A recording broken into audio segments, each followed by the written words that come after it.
Fala pessoal, tudo bem? Eu sou Narion Augusto, sou cirurgião dentista e hoje eu quero dar continuidade a um assunto que eu já falei num vídeo aqui dentro do meu canal. Então eu venho falando sobre bruxismo e você pode procurar dentro do meu canal, a gente vai ter assuntos aí relacionados a bruxismo. Esse é um assunto que eu quero falar mais sobre ele, é um assunto que é muito pouco falado entre os dentistas e os pacientes eles ainda precisam entender como funciona o bruxismo, o que ele causa, o que nós podemos fazer. Bom, nos últimos 3 anos, de 2020 para cá, que foi 2020, começo de 2020 foi a pandemia, e de 2020 para cá nós tivemos um grande aumento do número de pacientes que usam medicações para ansiedade ou depressão, que são transtornos psiquiátricos. E o fato de esse número ter aumentado, ele não é um número nem comparado com outros países, é um número dentro do Brasil mesmo. Esse é um fato que nos deixa até um pouco preocupado, nós que somos da área da saúde. Por quê? Porque o bruxismo ele é um reflexo do nosso estado emocional. Ele não é um problema bucal, mas ele é um reflexo do nosso estilo de vida, do nosso estado psiquiátrico, ansiedade, depressão, síndrome de burnout, enfim. E dentro da boca nós temos alguns sinais e sintomas que aparecem principalmente nesses pacientes que estão passando por situações de ansiedade e depressão. E, bom, então por isso que nós precisamos falar de bruxismo, porque o bruxismo é diferente da cárie, por exemplo, que a cárie já é um assunto muito conhecido. As pessoas sabem o que é a cárie, por que tem a cárie e o que precisa ser feito. Bom, elas sabem que precisa escovar os dentes, porque senão ela tem cárie. Ela sabe que a cárie se dá através do consumo de sacarose, consumo de doce.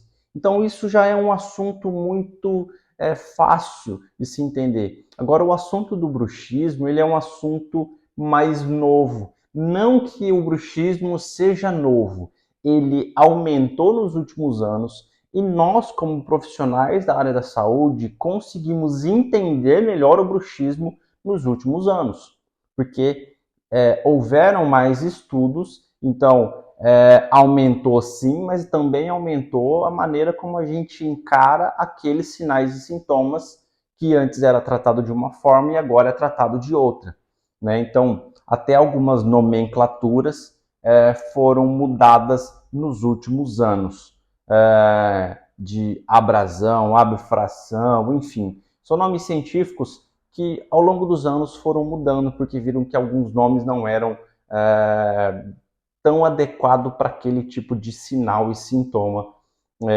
que nós encontramos ali nos dentes dos nossos pacientes. Então, o bruxismo é o ato de se apertar ou ranger os dentes. Muitos pacientes pensam que o bruxismo é só o fato de ranger, mas ele também um hábito de apertamento. E normalmente, tá? Normalmente o que nós encontramos é que o paciente apertador ele faz o apertamento durante o dia, na maioria das vezes, e o rangimento no período noturno, quando o paciente está dormindo. Doutor, mas o que a gente faz? A gente escuta muito falar em placa mio-relaxante, tá? Vamos falar um pouco sobre placa mio-relaxante. A placa mio-relaxante, ela é um dispositivo interoclusal que você também vai encontrar em várias nomenclaturas, vai encontrar por placa mio-relaxante, placa oclusal, enfim, existem várias nomenclaturas. mas ela deve ser uma placa rígida, preferencialmente nós fazemos ela em acrílico, tá? Existem algumas outras maneiras de se fazer agora com impressoras que fazem uma impressão em um material que ele simula um acrílico, mas ele não é um acrílico. Ele tem uma consistência muito parecida, mas pela minha experiência, a placa acrílica e a placa fresada, que é um acrílico fresado, também são melhores do que as placas impressas.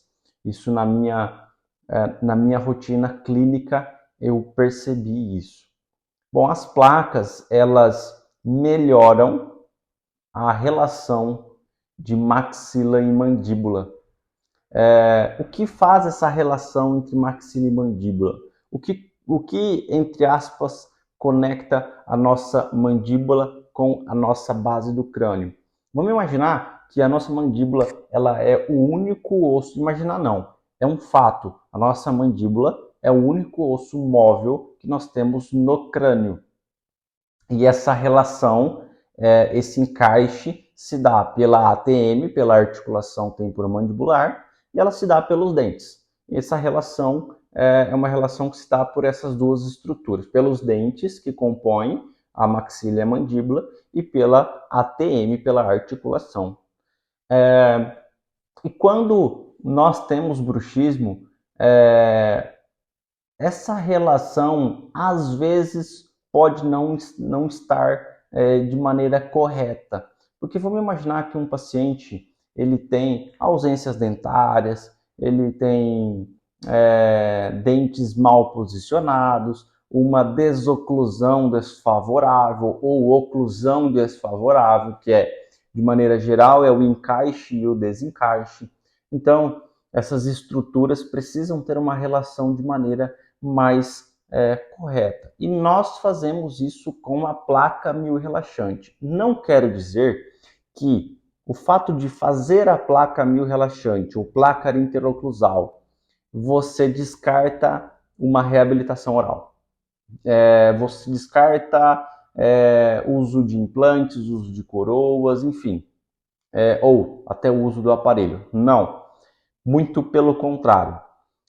O ideal é que nós, se o paciente, se nós ver que há necessidade de uma reabilitação oral, de colocar todo mundo numa posição melhor que seja assim, tá? Se não for possível, às vezes no momento, às vezes de maneira, naquele momento não puder, ou o paciente está passando por um processo agudo de dor, de bruxismo, às vezes a gente faz a placa sem que o paciente ainda tenha corrigido as outras situações que ele tem para corrigir ali, né? Botar implante, enfim. Bom, então a placa, nós fazemos com que o paciente tenha essa relação maxila-mandíbula correta, o encaixe e o desencaixe. Nós também fazemos com que, a hora que o paciente aperte, nós dividimos as forças de maneira melhor, igualitária, em vários pontos dos dentes, sem que haja interferência nos movimentos, tá? Eu vou deixar um vídeo aqui para que você veja aí depois, você pode ver o vídeo. No meu Instagram também tem um vídeo de uma paciente usando a placa, fazendo os movimentos, e sem a placa fazendo os movimentos. Você vai perceber a diferença desses movimentos mandibulares.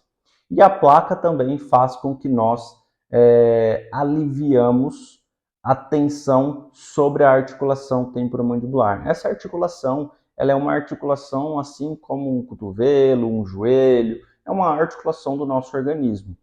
Ela tem líquido sinovial, ela tem membrana, ela tem cartilagem, ela é muito parecida com as nossas outras articulações. E quando nós temos um encaixe, um desencaixe que não está legal e o paciente tem bruxismo, nós, ao colocarmos a placa, há um alívio nessas regiões de articulação temporomandibular, e isso alivia a dor também em alguns casos, tá?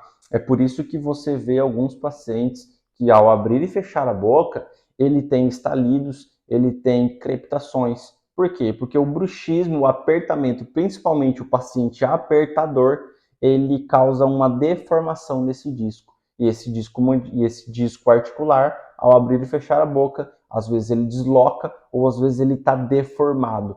Ao invés dele estar uma estrutura lisa, ele está com deformações. Por isso você sente uma crepitação e às vezes estalidos ao abrir e fechar a boca. E a placa oclusal vai ajudar esse paciente aí. A placa não é para todo mundo, tá? A gente precisa avaliar esse paciente, ver se a placa é a indicação para esse paciente, se é possível. Tá? Às vezes a gente tem pacientes que usam algum tipo de prótese removível, então a gente precisa passar por uma análise, um especialista, uma pessoa que entenda sobre o assunto, passar por uma análise, analisar aquele paciente se há indicação do uso da placa mio-relaxante. Mas a gente vai falar isso em vários vídeos aí. A ideia é que a gente vá fazendo outros vídeos para que a gente vai melhorando as informações e passando essas informações, esses conhecimentos sobre a placa mio-relaxante, sobre o bruxismo, enfim. E eu peço para você que se inscreva no nosso canal, que curte, ative o sininho e que você deixe um comentário, pode deixar perguntas, pode deixar aquilo que você acha que vale a pena nós fazermos um vídeo para tirar as suas dúvidas. E é isso aí, até mais, até o próximo vídeo.